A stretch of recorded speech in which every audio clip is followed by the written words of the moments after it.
from here on. First week.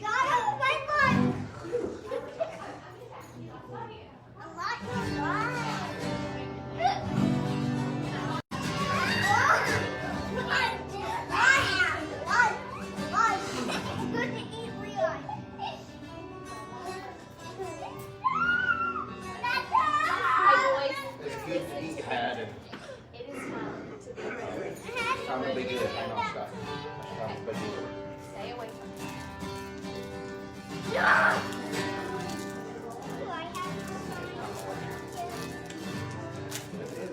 Patton. Is he gonna eat all those crackers? Here, Caleb.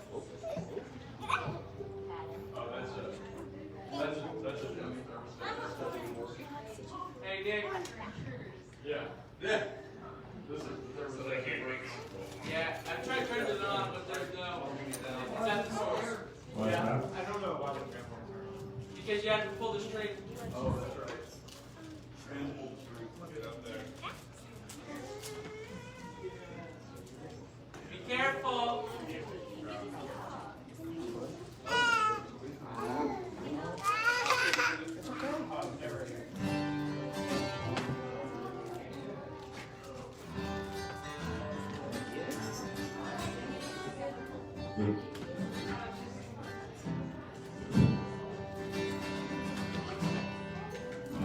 Hey, good morning, everybody. Buenos días a todos. Gracias por venir esta mañana. Cheers, everybody.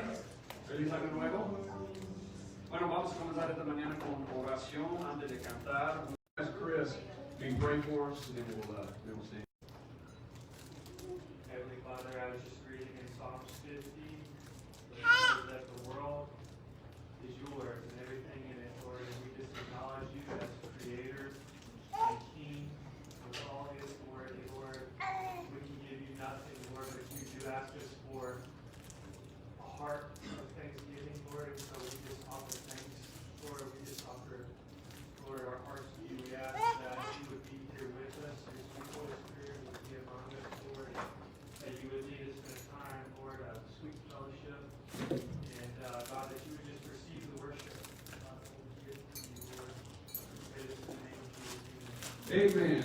Se puede poner en pie, vamos a cantar. Ustedes como sing with me. Josh, is that thing on? It's okay. Does that sound like it's on? Okay. Glory, God of mine, you have the Lord of mine. Go my way to that day, my eyes are so great. You said to sing your praise. Your mercy sweet, have no end. All I have is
Oh,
Hey, can you mute guitar one? Yeah.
Where's Felipe?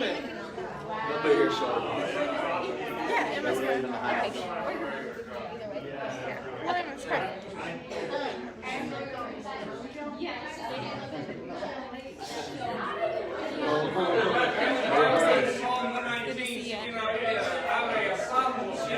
Hey, Haddon.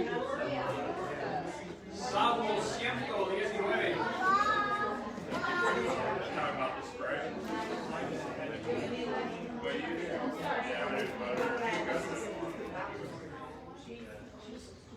Hey, we've been reading through parts of Psalm 119 together as a church and then praying it over our church. So we're going to keep doing that. Hemos estado leyendo Salmo 119 como iglesia, parte por parte, y luego oramos sobre estos versos para que Dios aplique estos versículos a nuestra iglesia. Entonces, hoy vamos a leer Salmo 119, 41 a 48. This is Psalm 119, 41 to 48. So I'm going to have somebody read it in English and Spanish. I'm going to have Richard in English y Pedro. ¿Lo puede leer en español?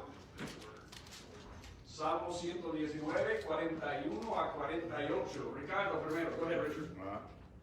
May your loving kindness also come to me, O Lord, your salvation according to your word. So I will have an answer for him who reproaches me, for I trust in your word. And do not take the word of truth utterly out of my mouth, for I wait for your ordinances. So I will keep your law continually forever and ever, and I will walk at liberty, for I seek your precepts. I will also speak of your testimonies before kings, and I shall not be ashamed. I shall delight in your commandments, which I love, and I shall lift up my hands to your commandments, which I love, and I will meditate on your statutes. Pedro. 41, 48. Sí. Ok. Venga a mí tu misericordia, oh Jehová, tu salvación conforme a tu dicho, y daré por respuesta a mi avergonzador, que tu palabra he confiado. No quites de mi boca en ningún tiempo la palabra de verdad, porque en tus juicios espero. Guardaré tu ley siempre, para siempre y eternamente, y andaré en libertad, porque busqué tus mandamientos. Hablaré de tus testimonios delante de los reyes, y no me avergonzaré, y me regocijaré en tus mandamientos, los cuales he amado. Alzaré asimismo mis manos a tus mandamientos, que amé, y meditaré en tus estatutos. Amén. Muchas gracias. Bueno, ¿qué parte de este salmo te llama mucho la atención? What part of this stands out to you as you read it? Is there anything the Lord speaks to you through this psalm? Confío en tu palabra. Amén. ¿Qué más? What else? Teresa. Yeah, may your loving kindness also come to me, O Lord, your salvation according to your word. ¿Dónde encontramos la fe? ¿Qué engendra la fe en nosotros? What creates faith in us? The word of God. Romanos 10, 17 dice que la fe viene por el oír y el oír por la palabra que Cristo. Faith comes by hearing and hearing by the word of Christ. Amen? All right. ¿Qué más? What else? It says, and I will meditate on your statutes, and that's just an encouragement to me, just that I'm keeping on. Amén. Meditaré en tus estatutos. Eso es lo que... Bueno, vamos a hablar de eso hoy. Cómo internarnos con el conocimiento de su voluntad. That's what we're going to talk about today. Meditating on God's word as it fills us. ¿Qué más? Anything else the Lord just speaks to you through this passage? I just get boldness to speak the testimony before kings and not be ashamed. Él tiene la audacia de hablar de sus testimonios delante de los reyes. Muy bien. What else?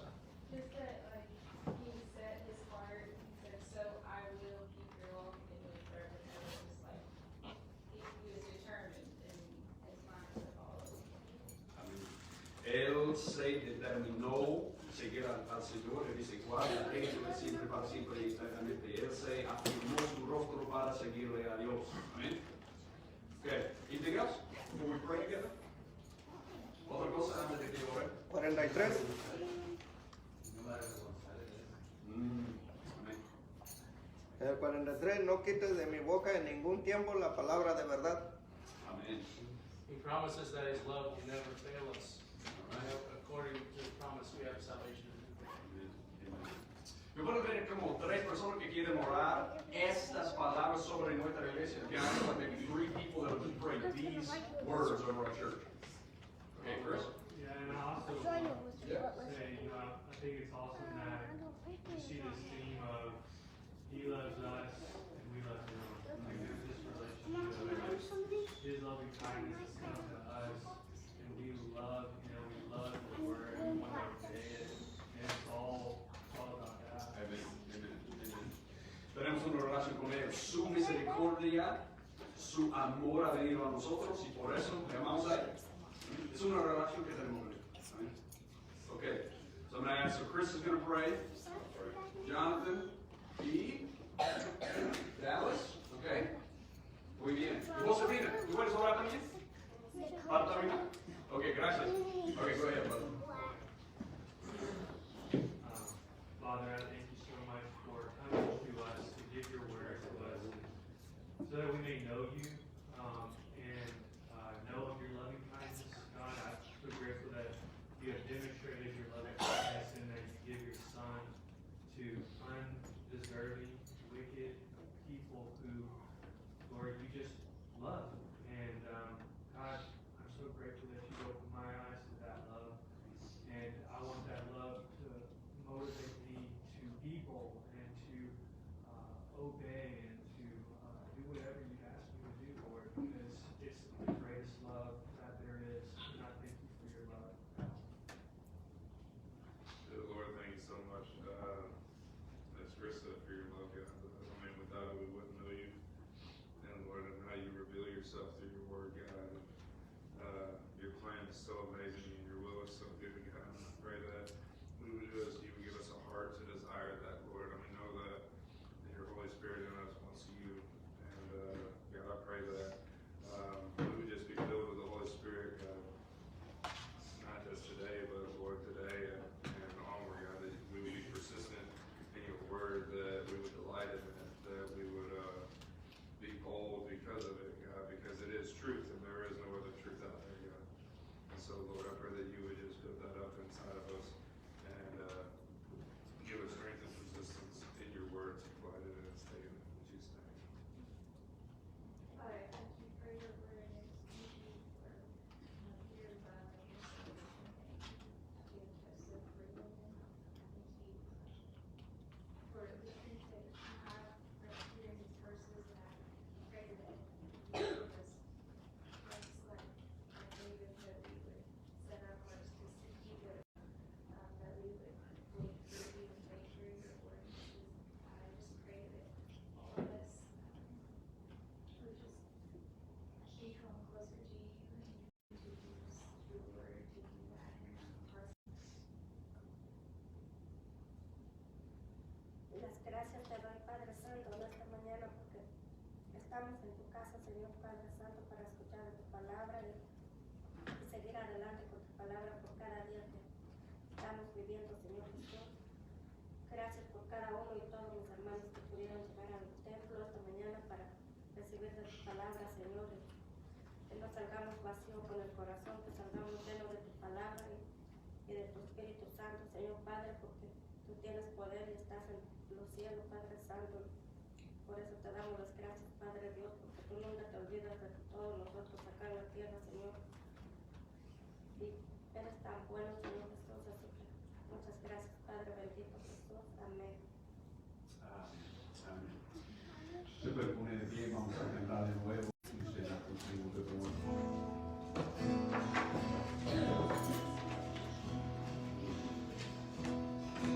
Aprendido a ver los detalles y cada milagro que tú haces, tu facilidad no lo posible.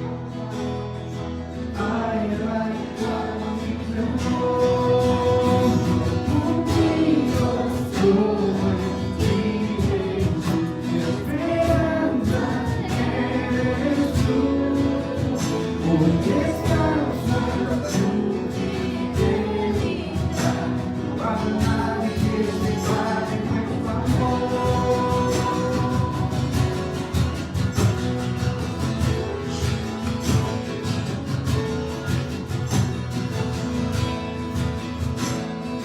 Desde el principio demostraste que a los tuyos nunca abandonaste, y en tu palabra nos dejaste las promesas que nos fallarán.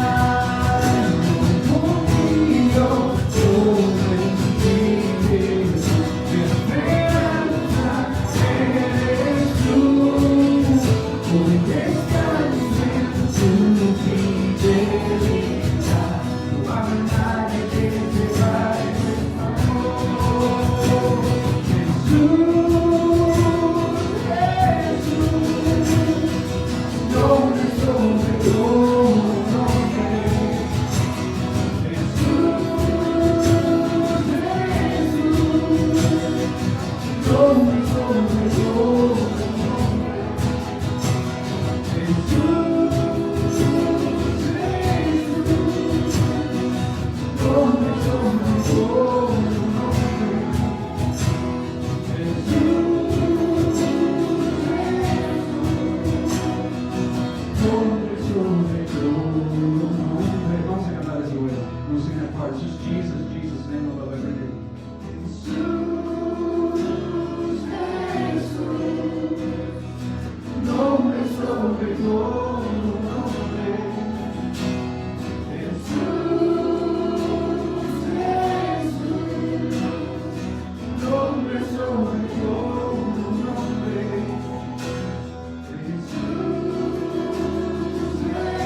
Raise this life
hurting and broken again. Overwhelmed by the weight of your sin, Jesus is calling. Have you come to the end of the step? Do you thirst for a drink from the well? Jesus is calling. Oh, come to the altar. The Father's arms are open wide. Forgiveness was bought with the precious blood of Jesus Christ.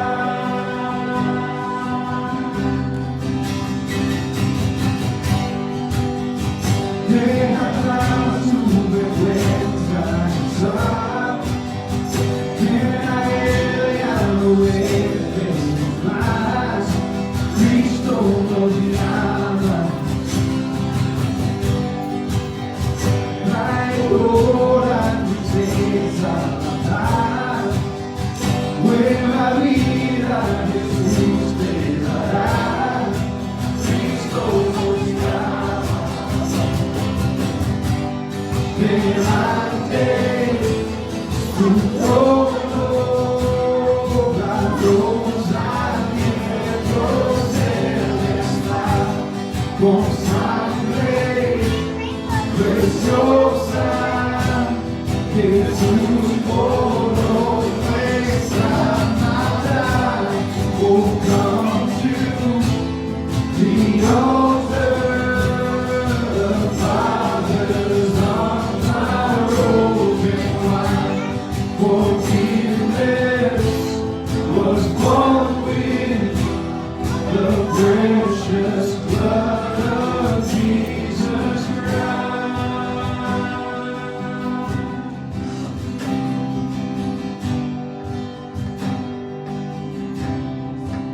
Oh, what a Savior,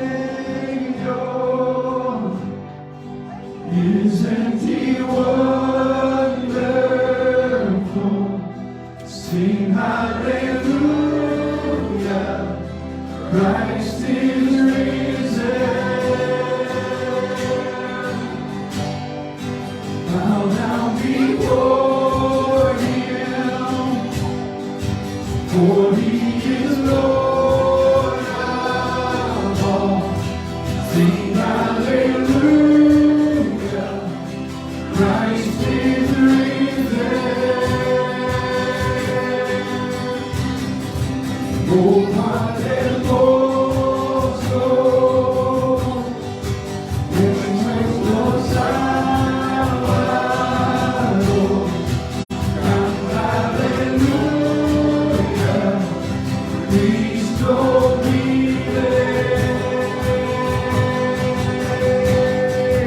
Nadie más grande,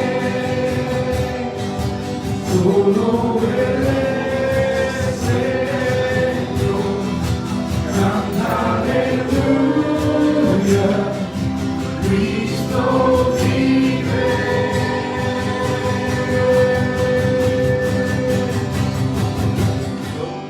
Oh, come to the altar. The Father's arms are open wide. Forgiveness was bought with the precious blood of Jesus Christ. Delante su trono, la rosa abiertos Él está, con sangre preciosa, Jesús por nuestra maldad.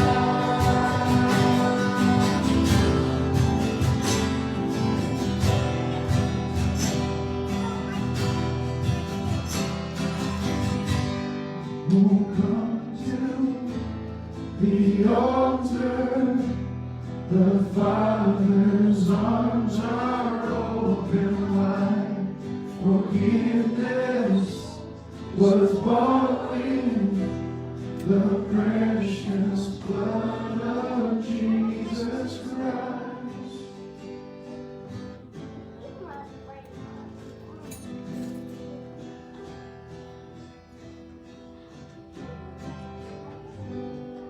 If you have your Bibles, turn to Colossians chapter 1.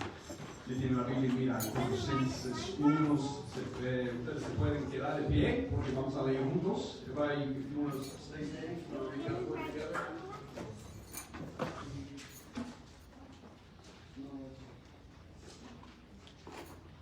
Colosenses 1, 9 a 12.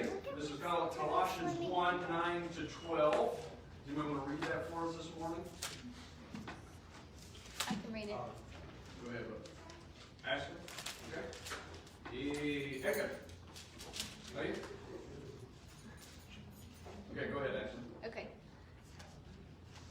For this reason also, since the day we heard of it, we have not ceased to pray for you and to ask that you may be filled with the knowledge of his will and all spiritual wisdom and understanding, so that you will walk in a manner worthy of the Lord, to please him in all respects, bearing fruit in every good work and increasing in the knowledge of God, strengthened with all power according to his glorious might, for the attaining of all steadfastness and patience, joyously giving thanks to the Father who has qualified us to share in the inheritance of the saints in light.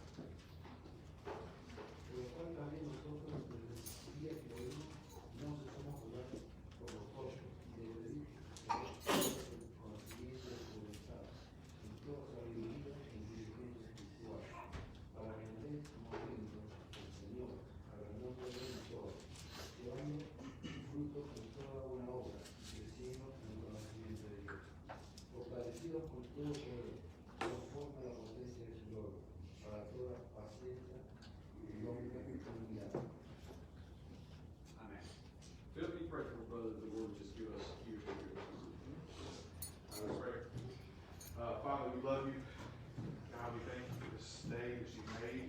We thank you for an opportunity to open your word. We thank you for it in our language. We thank you that we can hear it, and God, that we can hear it taught. And God, we thank you for your spirit who enlightens us to understanding. So, Father, we pray that every heart in this room, every eye in this room would be open to hear whatever you want to say this morning. I pray for an anointing on the preaching of your word. And God, that you would give us a supernatural ear to hear whatever it is you want to tell us this morning, and help us do whatever it is you call us to through that. God, however you want to shape us or sharpen us through that, God, that we would just be surrendered before you, whatever it is, and we're yours. Amen. Se puede sentar. Mañana sí. Hey, Josh, can you throw the thing up on the appreciate it. Bueno, la semana pasada dijimos que queremos ser conocidos siempre como iglesia, como una iglesia que recibe la palabra de Dios como de Dios y no del hombre. Y que la palabra obre en nosotros para fortalecernos en el sufrimiento mientras testificamos a Cristo. So we said last week, we want as a church always to be known as a church that receives God's word as God's word and not from men. And as a church that has the word working in them to make them strong in suffering while we testify to Christ. That's what Paul said of the Thessalonians. Eso es lo que Pablo dijo de los Tesalonicenses. Y eso es lo que queremos que defina a nosotros también. This is what we want to define us as well. Y esta semana yo quiero agregar algo, una oración bíblica a esa meta. I want to add this week a biblical prayer that should always define us as a church. And it's the biblical prayer of Colossians 1. Yo quiero resumir la oración de Pablo de esta manera. I want to sum up Paul's prayer like this. Señor, mientras nos comprometemos a tu palabra, llénanos tanto del conocimiento de Cristo,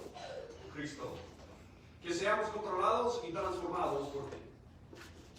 So, Lord, as we commit ourselves to your word, that's what we said last week. We're going to be a church that's always committed to this. As we commit ourselves to your word, fill us so full with the knowledge of your will that we're controlled and transformed by you. That's a prayer. I think that's what Paul's saying here in Colossians 1, 9 to 12, in sum. Yo creo que eso es lo que Pablo está diciendo aquí, Colosenses 1, 9 a 12. Señor, mientras nos comprometemos a tu palabra, llénanos tanto del conocimiento del Señor, de su voluntad, que seamos controlados y transformados por ti. Lord, as we commit ourselves as a church to this word, Lord, would you fill us so full of the knowledge of your will that we would be literally transformed and controlled by you. Lord, let that always be so in this church. Churches can be known for a lot of things. Let that be what we're known for. Lo que yo estoy diciendo más o menos es así. Yo quiero que ustedes se imaginen esto. I just want you guys to imagine now this is what we're saying. Señor, mientras nos comprometemos a tu palabra, llénanos dando el conocimiento del Señor. Lord, as we commit ourselves to your word, now fill us up so full with the knowledge of God, para que no haya espacio para ninguna otra cosa. Fill us up literally to the brim. In this cup, there's no room for anything else except water, right? Fill us up so full so that there's no room for anything else. Not heresy, not idolatry, not satisfaction in other things. Llénanos hasta el borde de tal manera que no haya espacio para ninguna otra cosa como herejía, como idolatría, como satisfacción en otras cosas. Lord, would you fill us up to that? Y lo que nos va a pasar, si estamos llenos de conocimiento de su voluntad, es que Él nos va a controlar. If we're filled like this, we say what's going to happen. He's going to control us. Hasta tal punto que la vida de Cristo va a sobrevencer mi vida. Until the point, watch this now, that the life of Christ is going to overtake my life. Para que mi andar es su andar. Para que mi vida realmente es su vida. So that my walk is his walk. So that my life is his life. Isn't that what Galatians 2:20 says? I have been crucified with Christ. I don't live anymore. Christ lives in me. Yo he sido crucificado con Cristo. Ya no vivo yo, sino que Cristo vive en mí. ¿No es cierto? Lord, fill us up. Make that true of us. Just so that you control us. Entonces, yo creo que eso es lo que Pablo está diciendo a los colosenses. Pero para entender muy bien cómo eso aplicó a ellos y a nosotros, tenemos que entender el contexto. I think this is what Paul was saying to the Colossians. But I think that in order to understand it, we've got to understand a little bit of the context here. Now, just pop quiz. Who planted the church probably in Colossae? ¿Quién plantó la iglesia ahí en Colossae? Pop quiz. Pop quiz. Huh? No, wasn't Paul. Well, Paul never visited Colossae. Barnabas. No fue Pablo. Huh? Barnabas. No fue Bernadette. Huh? No, it wasn't Pete. No era Pedro. Jesus planted the church. Jesus definitely planted that church. Amen. Huh? Epaphras planted the church. Now, I want you to go to your Bibles to Acts chapter 19. Eso es lo que la mayoría de los, teólogos creen sobre la plantación de la iglesia. This is what the majority of people who thought about who planted this church think. Es muy probable que Epaphras era de Colossae, esa es su ciudad natal, y él se fue a Éfeso cuando Pablo estuvo ahí predicando el evangelio en su segunda jornada misionera. Probable that Epaphras from Colossae went to Ephesus whenever Paul was there, not by chance, but by the sovereignty of God. When Paul was preaching the gospel, he heard the gospel and was converted. Cuando Epaphras escuchó el evangelio de Pablo, se convirtió a Cristo y luego fue entrenado por Pablo en lo que se llama la escuela de Tirano. And later he was trained by Paul, Acts chapter 19, verses 9 and 10, in what's called the school of Tyrannus. Now go to Acts 19, 9 to 10. I want you to see what happened. Hechos 19, 9 a 10. Pablo se apartó de ellos, llevándose a los discípulos y discutía diariamente en la escuela de Tirano. Eso continuó por 2 años, de manera que todos los que vivían en Asia oyeron la palabra del Señor, tanto judíos como griegos. Acts 19, 9 to 10. But when some were becoming hardened and disobedient, speaking evil of the way, this is Paul preaching in the synagogue, he withdrew from them, took away the disciples, reasoning daily in the school of Tyrannus. Now look, watch what happened. This took place for 2 years, so that all who lived in Asia heard the word of the Lord, both Jews and Greeks. Eso es lo que pasó. Pablo entrenó sus discípulos y los envió a toda Asia, y Epaphras probablemente se fue de Éfeso de regreso a Colossae para plantar una iglesia. Probably what happened is that Epaphras was there, was converted, trained, sent, went back to Colossae and planted the church. Y luego, cuando Pablo estuvo en Roma en la cárcel, Epaphras se fue ahí para visitarle a Pablo para darle un reporte de la iglesia. Then after this, when Paul was in Rome, under house arrest, Probably Epaphras went to visit him there and gave him a report on the church. Now the reason we think that is because of Colossians 1:7. Mira conmigo a Colosenses 1:7. Yo te voy a mostrar esto. Mira lo que dice Pablo. Él está hablando de la recepción del Evangelio en Colose. Y él dice, ustedes aprendieron el Evangelio de Epaphras. This is Paul talking about the reception of the gospel by the Colossians. And he says, you guys learned it from somebody. Who'd you learn it from? With verse 7. Tal como lo aprendisteis de ¿quién? Epaphras, nuestro amado consiervo, quien es fiel servidor de Cristo de parte nuestra. He says, you learned it, gospel, from Epaphras, our beloved fellow servant, who is a faithful servant of Christ on our behalf. Bueno, parte del reporte que Epaphras le dio a Pablo fue bueno. Part of the report that Epaphras gave to Paul was good. Now here's the good part. Go to Colossians 1:8 and Colossians 1:3-4. Colosenses 1:8 dice que el cual también, Epaphras, el cual también nos informó acerca de vuestro amor en el Espíritu. So here's Epaphras. Paul says, he also informed us of your love in the Spirit. What else did he tell them? ¿Qué más dijo Epaphras a Pablo? Damos gracias a Dios, Colosenses 1:3, el Padre de nuestro Señor Jesucristo, orando siempre por vosotros, al oír de vuestra fe en Cristo Jesús, del amor que tenéis por todos los santos. Here's the other thing Epaphras told him. We give thanks, verse 3, to God, the Father of our Lord Jesus Christ, praying always for you, since we heard of your faith in Christ Jesus and the love you have for all the saints. That's a good report. This is un buen reporte sobre una iglesia que fue plantada. I mean, if you planted a church, you'd like to take that to somebody, right? I hope so. Amen. Hey, and if you train somebody who planted a church, you'd like for them to tell you that. Pero lo que ocasionó esta carta fue una herejía que había infiltrado la iglesia. That's not the only thing Epaphras told him. What he told him that occasioned this letter was actually a heresy that had infiltrated the church. Una herejía que estaba atacando a los creyentes ahí en Colosas. This was a heresy that was literally attacking the believers in Colossae. Bueno, es importante saber una de las características de esta herejía para entender esta carta. Now, I want to tell you, you have to understand this heresy in order to understand this letter. Because he says things in here that you will only understand if you understand this heresy. Right? Chris, you've been studying this letter. Is that true? It's true. Entonces, vamos a mencionar tres características definitorias de esta herejía. I'm going to mention three characteristics of this heresy. Now, here's why I'd like for you to write these down. I'd like for you to write them down because we're starting a series in Colossians. So you're going to hear this over and over and over. And I'd really like for you to have them now. Yo quiero que ustedes anoten esto porque vamos a comenzar una serie en el libro de Colosenses. Y si ustedes anotan esto ahora, va a ser mucho más fácil de entender a lo largo de este estudio. So if you go ahead and write it down now, it's going to be a lot easier as we go. All right?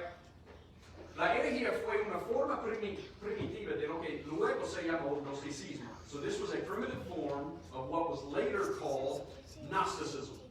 Ustedes saben que la palabra en griego para saber o conocer es la palabra gnosis, gnosticismo. Así que esto tiene que ver con el conocimiento. You guys know that the word in Greek for knowledge is gnosis. So this has to do with some form of knowledge. So here's the first characteristic. Aquí es la primera característica. La verdadera plenitud espiritual fue encontrada solo por un grupo de los élites espirituales que alcanzó una sabiduría o conocimiento mística. Here's the first part of it. True spiritual fullness was only found by a spiritually elite group that found or captured or sought a wisdom or a knowledge that was higher and mystical. Para alcanzar la verdadera plenitud espiritual, tú tenías que tener esta sabiduría de los ángeles en una esfera mística. And so, in other words, in order to have this spiritual fullness, you had to get up there to this special knowledge that was only available to you through this mystic experience with the angels. Okay? At the moment. Does that make sense to everybody? Yes. Good. Segundo. Y'all are writing some away. I'm just going to give you. Segundo, esta sabiduría fue alcanzable mediante prácticas de abnegación, asceticismo, siendo monje, que abrieron a Cristo a visiones de misterios celestiales y experiencias místicas. This wisdom, watch this, was attainable by self-denying practices. Think monk. Think asceticism. Self-denying practices that open the believer to visions of heavenly mysteries and mystical experiences. All right? So you deny, and eventually you're going to be opened up into this mystic experience. That's the second. So deny yourself to have this angelic experience. That's right. Por la abnegación, asceticismo, por ser un monje, tú puedes alcanzar esta sabiduría con los ángeles, esta experiencia mística. Okay? ¿Tiene sentido? Does that make sense, everybody? I don't want to go on unless it makes sense. Good? All right, here's the third thing. Se consideraba que los ángeles controlaban las líneas de comunicación entre Dios y la humanidad. They believed that angels controlled the lines of communication between men and God. Do you believe that people believe this around the world? Yeah. Ellos creen eso en muchas partes del mundo. Entonces, ¿qué es la cosa que tú tienes que hacer? Tú tienes que aplacar a los ángeles por hacer algo. So what do you have to do? You have to placate. You have to please the angels or the ancestors or whoever to make sure that your prayers get heard. That's what they were teaching. Okay? All that makes sense? Do they think that angels were like eternal beings, or do they think they were like the saints, like people that died? I don't know. I'm not sure. I'm not sure what they talk about that. But yeah, probably just beings created by God. Entonces, bueno, eso es lo que ellos estaban enseñando y Pablo está contestando esta herejía. Here's Paul responding to this heresy. La verdadera plenitud se encuentra por esta experiencia mística en que tú alcanzas una sabiduría más alta y tú tienes que aplacar a los ángeles. So here's Paul. He's hearing this heresy that says this fullness in the Spirit, this spiritual fullness is available only to those who have this mystic experience with the angels. They get some knowledge that's higher, separates them from their body and all this world. And you better be placating those angels because they're the ones controlling the lines of communication. And Paul says, we got to talk about that. Tenemos que hablar sobre eso.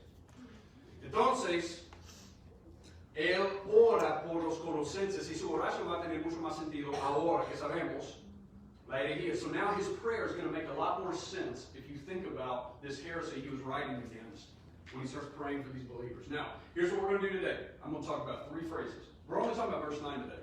Verse 10 a little bit. Solo vamos a hablar de versículo 9 hoy y 10 y vamos a terminar la próxima semana. We're going to end talking about this prayer next week. I'm just going to talk about 3 phrases today pretty quickly, but we have a petition and a purpose. Petition and a purpose. Tenemos una petición en esta oración y tenemos un propósito. Una petición y un propósito. Primero, yo quiero que ustedes se enfoquen en la frase, en versículo 9, llenos del conocimiento. So I want you to focus now on this phrase in verse 9. Filled with knowledge. Okay, go to verse 9, let's read it together. Por esta razón también nosotros desde el día que lo supimos, no hemos cesado de orar por vosotros y de rogar que seáis llenos del conocimiento de su voluntad.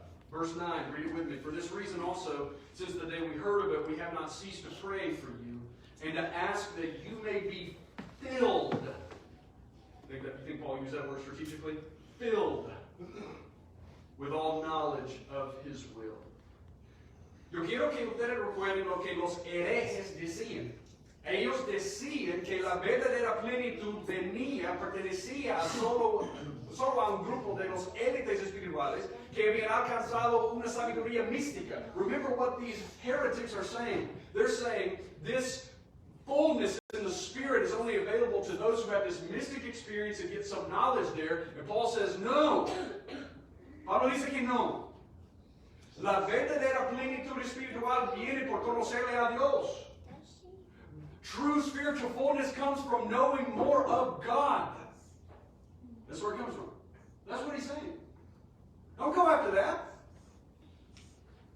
Yo quiero que ustedes vean lo que él dice de nuevo. llenos del conocimiento. He says, filled with knowledge. Lleno significa lleno hasta el borde. Filled means literally filled up like this cup, filled to the top. De manera que estás controlado por lo que te llena. In such a way, you're filled in such a way, Paul says, that you are controlled. That's what the word filled means. Controlled by what fills you. Now, I want to show you that the word filled is used this way in a lot of other parts of the New Testament. Yo quiero mostrarles un ejemplo de cómo esta palabra llenos se usa en otra parte del Nuevo Testamento. Can you go with me to Ephesians chapter 5, really similar letter, Ephesians chapter 5, verse 18. We're just going to do one example because we don't have time for more. Ephesians 5:18. I love this verse because it's a great image. Me encanta este versículo porque es una buena imagen.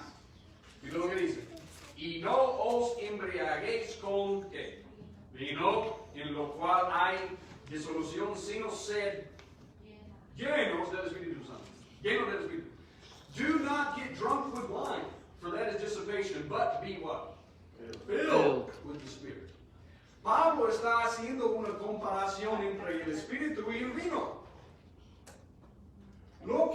¿Qué pasa cuando tú te llenas con el vino? El vino te controla. Paul's here, he's doing a comparison between being filled with the Spirit and being filled with wine. What happens when you drink a lot of wine? You get drunk. You get drunk and you get controlled, don't you? Some of us were saved out of lives of alcoholism, right? And I could ask for testimony. You are controlled by that. Paul said, no. Fill yourself, get filled with the Holy Spirit. What's going to happen? Be controlled. Tú vas a ser controlado por el Espíritu ciertamente. That's what he's saying. Be filled. Entonces, cuando Pablo está orando por los colosenses, que ellos sean llenos del conocimiento de su voluntad, él está diciendo, yo quiero que ustedes sean controlados por ese conocimiento. So when Paul says, I want you to be filled with the knowledge of his will, he's saying, I want you to be controlled by it. Controlled by it. Not just you know it. No. I want you to be controlled by it. Now, aquí es una pregunta. Y esta es, bueno, cuando estás preparando para un sermón, tú tienes partes favoritas. When you prepare for a sermon or a lesson, you're going to teach them, you have parts that you like more than others, right? This is my favorite part. Your favorite part. Let me ask you a question. Aquí es una pregunta. ¿Por qué es que el conocimiento de su voluntad nos llena y nos controla? Why is it that the knowledge of his will fills us, satisfies us, completes us, and controls us? Why is that? ¿Por causa de quién es? It's because of who he is. Right? Now, I just want you to see what Paul says about Jesus. Esta es una de las cartas más cristológicas en todo el Nuevo Testamento. This is one of the most Christological letters in all of the New Testament, meaning Paul is exalting Jesus. Pablo está exaltando a Jesús. Para mostrarles a los colosenses, si ustedes tienen a Jesús, ¿por qué necesitan otra cosa? Paul is saying, if you've got Jesus, why do you need anything else?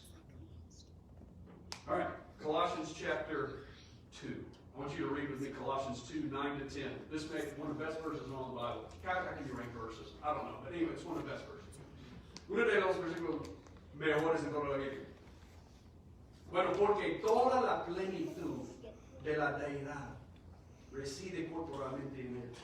Y habéis sido hechos completos en él, que es la cabeza sobre todo poder y autoridad. Listen to this, Colossians 2, 9 to 10. Colossians 2, 9 to 10. He says, all of the fullness of the Godhead bodily resides in him. Him. And you have been made complete in him, who is the head over all power and authority. Let me ask you, how much of the deity resides in Jesus? ¿Cuánto de la deidad reside corporalmente en él? Toda la plenitud. All of the fullness of the Godhead dwells bodily in him.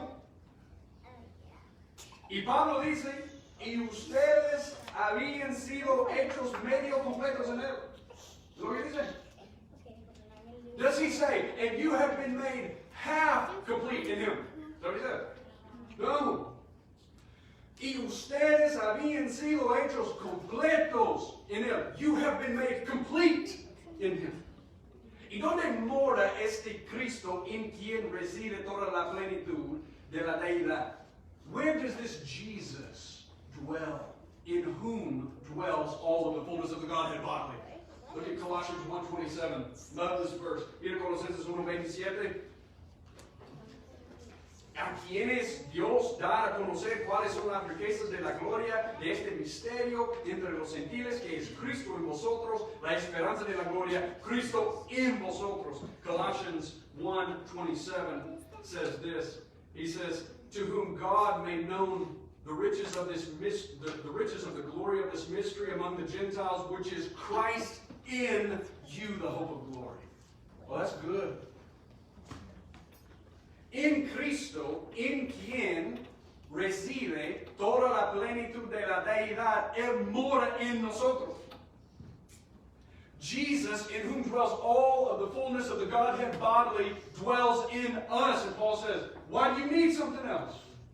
¿Por qué necesitas otra cosa?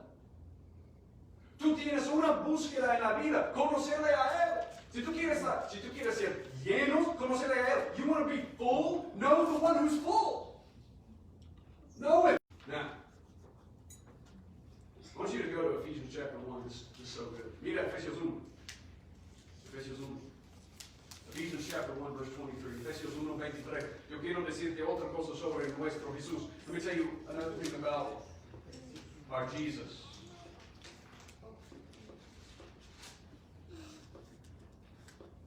Ephesians 1:23. Listen to what it says. Y todo sometió bajo sus pies, y a él lo dio por cabeza sobre todas las cosas a la iglesia, la cual es su cuerpo, la plenitud de aquel que lo llena todo en todo. Él llena todo en todo. Look at Ephesians 1:23. I forgot to write this one down, so I gotta look it up. Ephesians 1:23. If you're there, just read it. Which is his body, the fullness of him who fills everything in every way. Who fills all in all. Upset. He fills all in all. En él, toda la plenitud de la deidad reside corporalmente. Hemos sido hechos completos en él. Y él llena todo en todo. Él mora en nosotros. This is him in whom all of the fullness of the Godhead bodily dwells, who has made us complete in him, who fills all in all, and he dwells in you. And Paul is saying, really, do you need an angelic experience to be full? Necesitas una experiencia con los ángeles, una experiencia mística para experimentar la plenitud espiritual. No, hay que conocerle a él. Know him. Por eso Pablo nos dice que nadie te robe la plenitud por decirte que lo busques en otra cosa. Paul says, don't let anybody steal from you the true fullness by telling you it's somewhere else. Go to Colossians chapter 2, verse 18 and 19. Colosenses 2, 18 a 19. Esto es increíble lo que Pablo dice aquí. Look at what Paul says right here. He's about to just blow up these heretics right here. Good. I love it. Nadie os defraude de vuestro premio, deleitándose en la humillación de sí mismo y en la adoración de los ángeles, basándose en las visiones que ha visto, hinchado sin causa por su mente carnal, pero no haciéndose a la cabeza, de la cual todo el cuerpo nutrido y unido por las coyunturas y ligamentos, crece con un crecimiento que es de Dios. Look what he says, you of your prize. I love that. Stop listening to this. By delighting in self-abasement, that's being a monk, that's self-asceticism, and the worship of the angels, taking his stand on visions he has seen, inflated without cause by his fleshly mind, and not holding fast to the head, from whom the entire body being supplied and held together by the joints and ligaments grows with a growth which is from God. Paul says, stop letting them take it from you. Oh my. Vamos a aplicar esto mucho a nuestras vidas hoy día, porque hay muchas aplicaciones de los que tienen sus visiones y basan todo lo que creen en las visiones.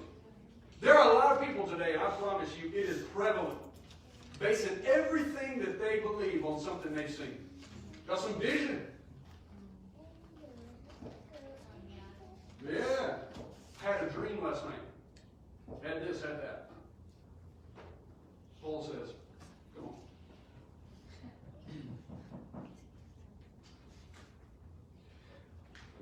si tú te llenas con el conocimiento de su voluntad en su palabra, tú vas a experimentar la plenitud por causa de quien eres. If you fill yourself with the knowledge of His will from this book, because of who He is, you will find fullness you have never experienced. Because of who He is. Let me take one other verse. 1 Corinthians 1:5, 1 Corintios 1:5. Great verse. Porque en todo fuisteis enriquecidos en Él. En toda palabra y en todo conocimiento. People say, I want to be enriched. We'll start a new health program. You've got to be enriched, right? Watch what Paul says about being enriched. He says, in everything you were enriched in Him, in all speech and in all knowledge. Know Him, you'll be enriched. Porque ya tienes todas las riquezas de todas las bendiciones celestiales. In it. Okay, now, that's the first phrase. Esa es la primera frase. Segunda frase, yo quiero que ustedes se enfoquen en la parte que dice en toda sabiduría y comprensión espiritual. I want you to focus now, second phrase, I want you to see in all wisdom and in all spiritual understanding. In all wisdom and in all spiritual understanding. ¿Por qué está orando Pablo por eso? Why is Paul praying this for them? Porque no estamos hablando de un mero conocimiento humano. We're not just talking about some mere human wisdom here. Los herejes estaban diciendo, tú puedes alcanzar esta sabiduría y entendimiento por abnegación, por una experiencia mística. These heretics were saying, you can get all this knowledge by just denying yourself, going through some ascetic practice, and then having this experience with the angel. Paul says, no. ¿Quién da sabiduría? Who gives wisdom biblically? God does. Now, where does it say that? Okay, Psalm says it. Proverbios. Proverbs says it. Salmo. No. Si tú faltas la sabiduría, ¿qué debes hacer? If you lack wisdom, what do you do? Ask Him. James 1:5, look at this. Santiago 1:5. Pero si alguno de vosotros se ve falto de sabiduría, que le pida a Dios. El cual da a todos abundantemente y sin reproche, y le será dado. James 1:5, listen to this. But if any of you lacks wisdom, let him do what? Ask of God, who gives to all generously without reproach, and it will be given to him. ¿Quién da comprensión espiritual? Who gives spiritual understanding? Cuando tú estás leyendo esta palabra, ¿tú puedes entender todo por tu intelecto? Can you just apply your intellect to this and you just don't get it? Nope. El Espíritu Santo. God gives, by His Spirit, spiritual understanding. Listen to, you don't have to go there, 1 Corinthians 2:12-13 and 16. 1 Corintios 2:12-13 y 16. Y nosotros hemos recibido, no el Espíritu del mundo, sino el Espíritu que viene de Dios, para que conozcamos lo que Dios nos ha dado gratuitamente. I'm in 1 Corinthians 2:12-13. De lo cual también hablamos, no con palabras enseñadas por sabiduría humana, sino con las enseñadas por el Espíritu, combinando pensamientos espirituales con palabras espirituales. Look at 1 Corinthians 2:12-13. Now, we have received not the Spirit of the world, but the Spirit who is from God, so that we may know the things freely given to us by God, which things we also speak, not in words taught by human wisdom, but in those taught by the Spirit, combining spiritual thoughts with spiritual words. And I love this part. Look at verse 16. 16. Porque quien ha conocido la mente del Señor para que le instruya. Mas nosotros tenemos la mente de Cristo. He says, who has known the mind of the Lord that He will instruct him? But watch this. We have the mind of whom? Christ. We have the mind of Christ. Mira. Esto no significa que tu mente no está involucrado en este proceso. I want you to listen real close right here. That doesn't mean your mind is not involved in the process. Nos podemos caer en uno de los dos extremos en lugar de mantener el camino. We can fall off on one of two extremes here instead of maintaining the biblical balance. Tú puedes decir, bueno, yo voy a abrir la Biblia y por mi propio intelecto y por mi propia mente yo voy a entender. You can open the Bible and say, I'm smart enough to figure this out, right? I'm going to apply myself. O, tú puedes decir, bueno, yo no voy a abrir la Biblia, yo tengo el Espíritu Santo. Or you can say, well, I get spiritual wisdom by closing the book and I got the Spirit. Now I want you to go with me to a verse here that is so important. It's short, but so important. Yo quiero que ustedes me acompañen a un versículo que es muy importante, muy corto, pero muy importante para entender esta balanza. Balance. I want you to go to a verse with me that helps us understand this balance. Go to 2 Timothy 2:7. 2 de Timoteo 2:7. 2 de Timoteo 2:7. This is 2 Timothy 2:7. Verse 7.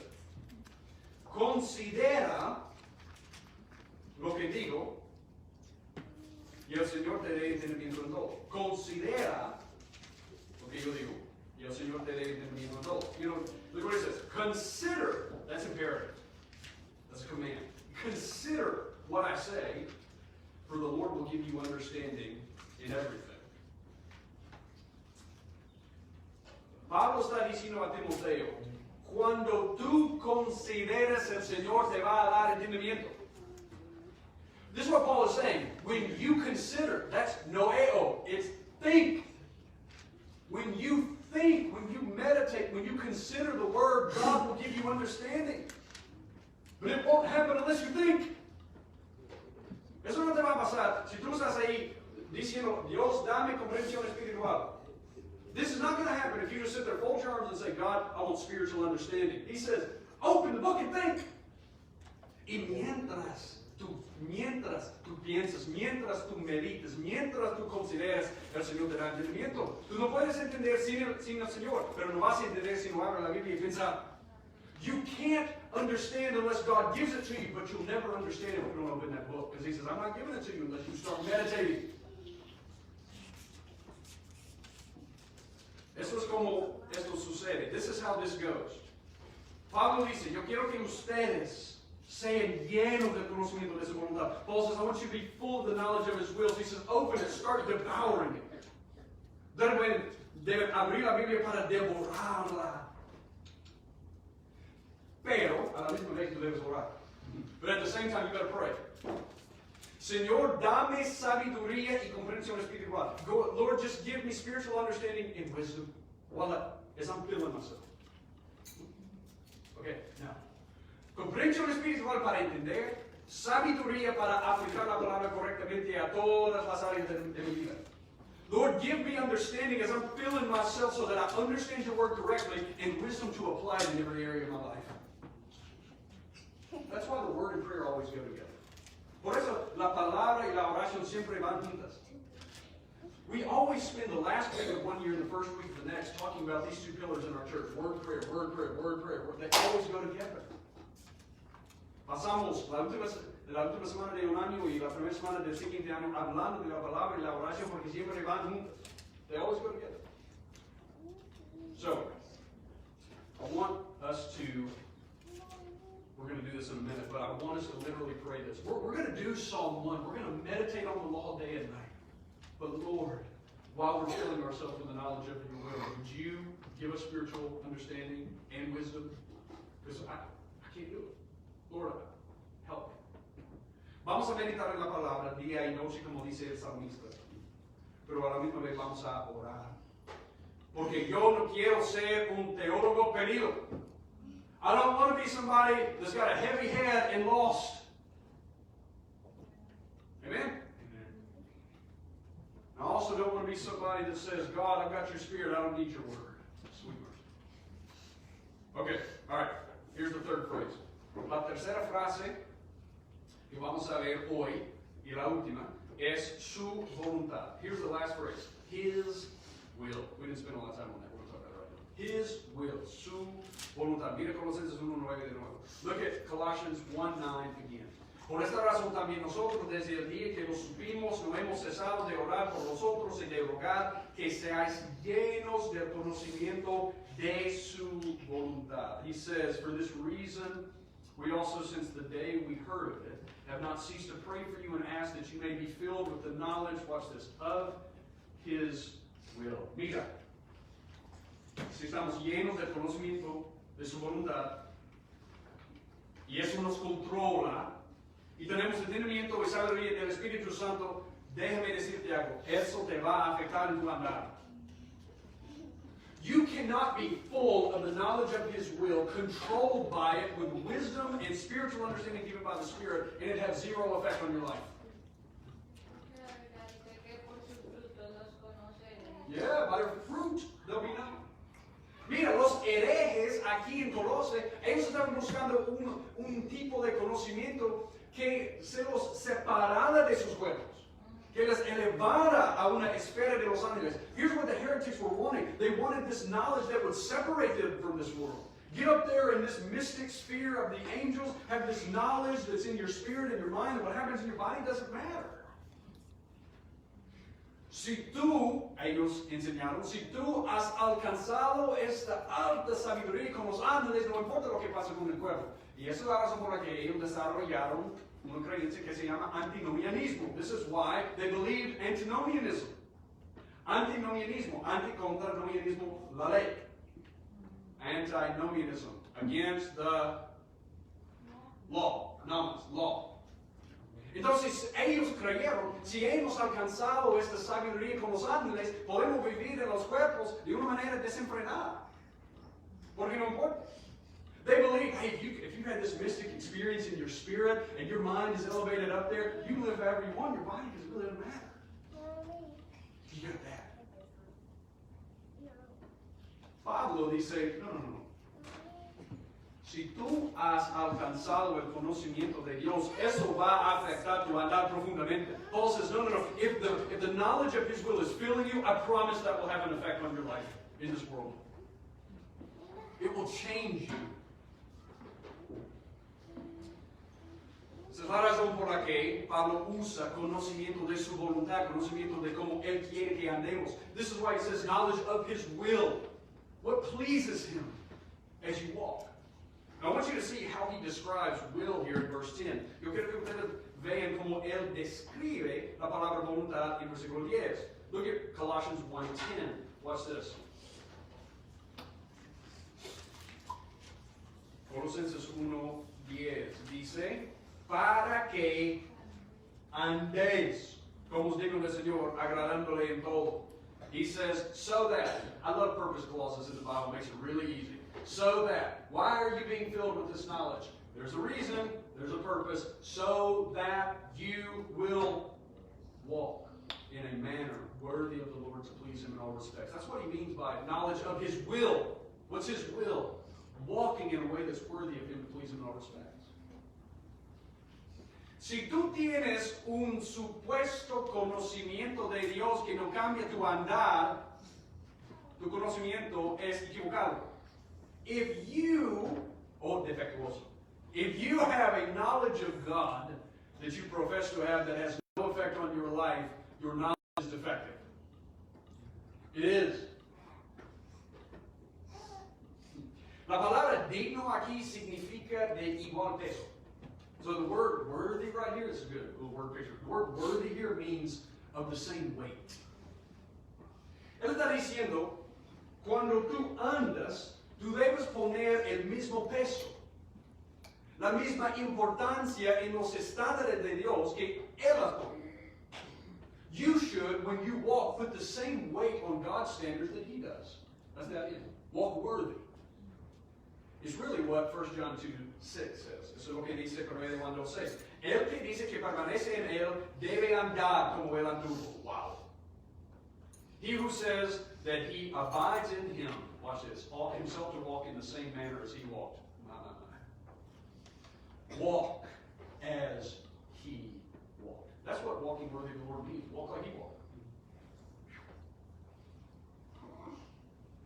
Well, that's a great gospel message. All right, well. ¿Quién puede hacer eso? Andar como Él anduvo. Pero aquí es donde vemos la maravilla del Evangelio. This is where you see the marvel of the gospel. El Evangelio no solamente es el mensaje que te dice que tú puedes ser reconciliado con Dios y encontrar satisfacción en Él para siempre por causa de lo que Cristo hizo en la cruz. The gospel is not just because of what He's done on the cross, you can be reconciled to God and find your full satisfaction in Him forever. There's more to the gospel. El Evangelio también nos dice que Él ha puesto su Espíritu en nosotros para empoderarnos de vivir de una manera santa. The gospel has also bought for you the Spirit of God in you to lead you to live a holy life. We just leave that off the gospel sometimes. As a result of the gospel, I get it. But listen to this. In 1 Corinthians 2:6, escucha 1 Corintios 2:6. Just listen what Paul says about us. And think about walking as he walked. Mientras leemos este pasaje, yo quiero que ustedes piensen en andar como él anduvo. Look at what Paul says about us. Porque nosotros somos el templo de Dios vivo, como Dios dijo, habitaré en ellos y andaré entre ellos, y seré su Dios y ellos serán mi pueblo. This is what he says. For we are the temple of the living God, just as he said, I will dwell in them and walk among them, and I will be their God, and they shall be my people. Yo quiero que ustedes piensen en esto de nuevo. I want you to think about this again.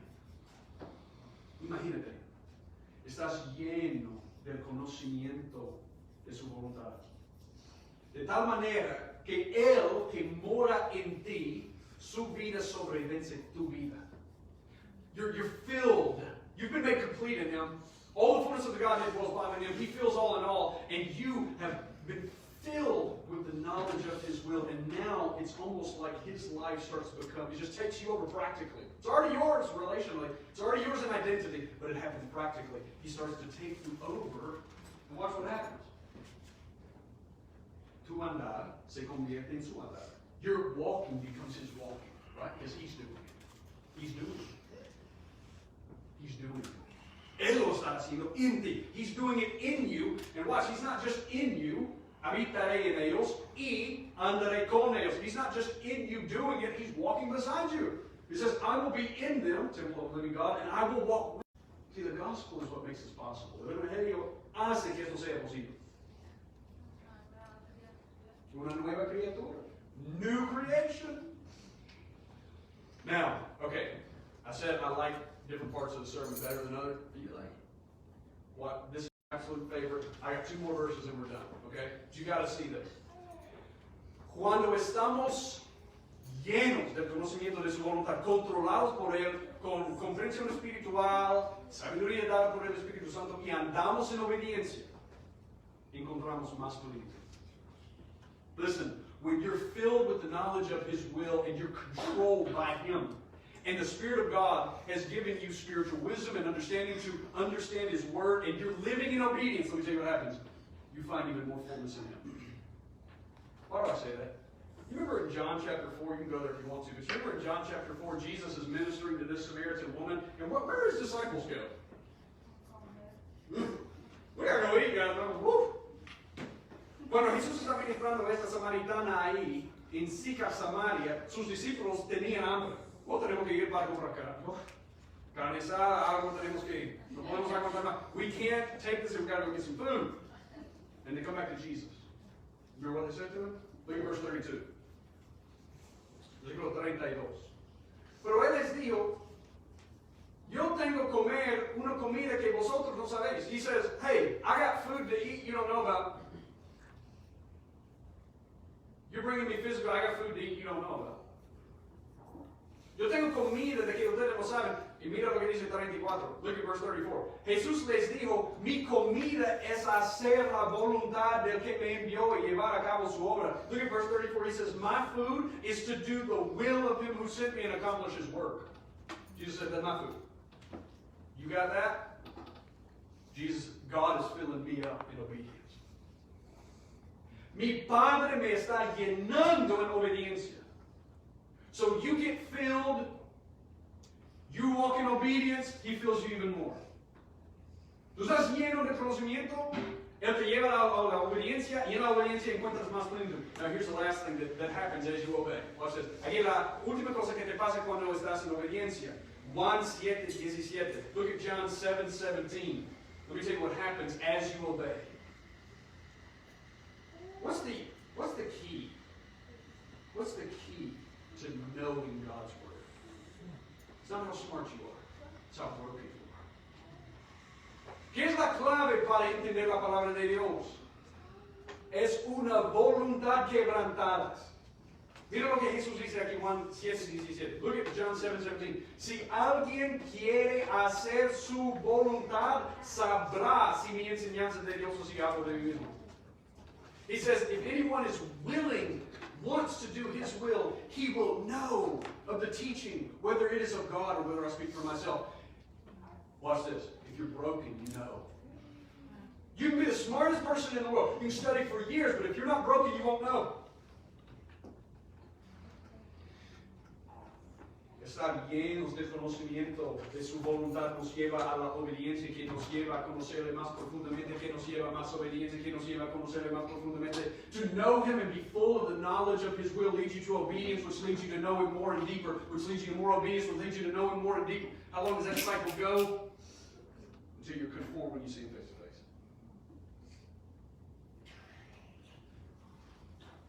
See, that's what should define our church. Eso es lo que debe definirnos como iglesia. That's what should define us as a church. We know for a lot of things.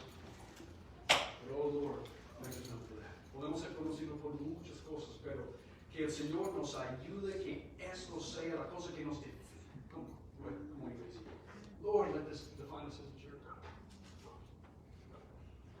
Señor, mientras nos comprometemos a tu palabra, llénanos tanto del conocimiento de tu voluntad para que seamos controlados y transformados por ti. Lord, as we commit ourselves to your word, Lord, do this.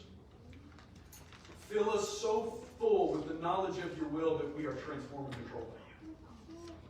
Can we pray that today over our church? Not just say, hey, we know it. Can we pray that over our church today? Podemos orar esto sobre nuestra iglesia hoy.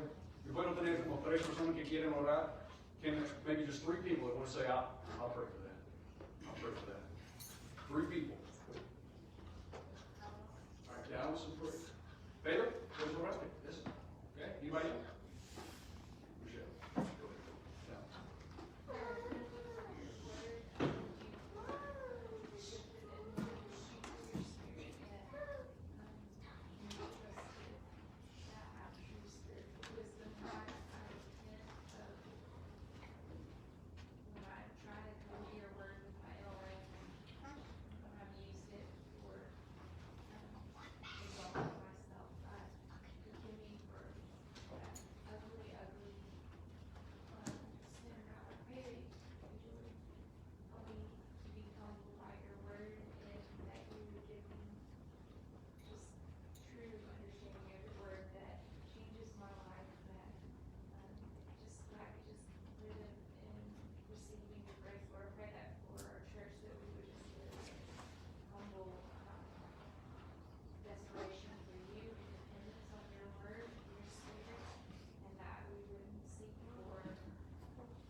Gracias, Padre, por este día, Señor, que te pedimos, Señor, de cada uno de nosotros, Señor, que nos llenes pues, por medio del Espíritu Santo, Señor, la sabiduría para nos dar tu palabra, Señor, ese gozo, Señor, que no sea por un rato, Señor, que sea todos los días, Señor, para conocer más de tu amor, que por medio de ti, Señor, tenemos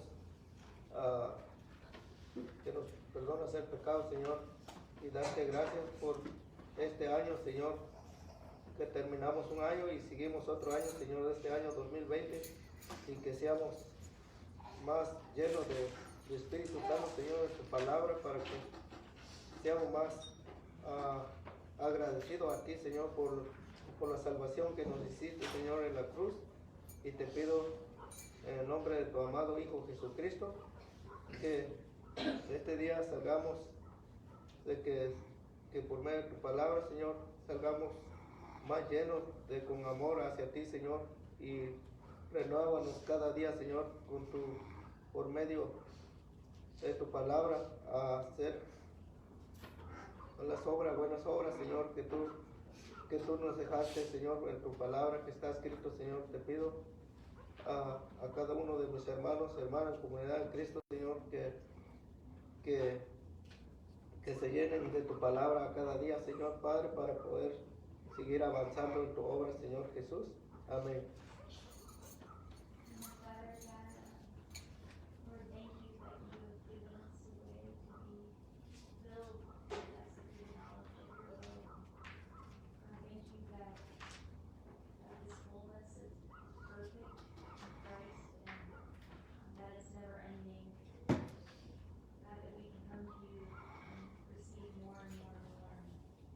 God, I pray for a brokenness in me, church. God, that you would recognize our need for you and for your word and to know your will. And God, I pray for a brokenness that would not let us be filled with anything else but your spirit, that all heresy, all satisfaction in anything else, all intent and disdain that would have no place in us because we're so filled with your spirit. And I pray for this would knit us together as a church. And God, thank you for just Paul's reminder, why would we need anything else besides Christ? God, let that be true in us. Let us know and believe that there is nothing better than Christ. Lord, would you break us and help us? We need you. All in Amen. Thanks for coming today, guys. Anybody have any announcements? Gracias por venir hoy. ¿Hay anuncios? ¿Cualquier anuncio hoy? Yes.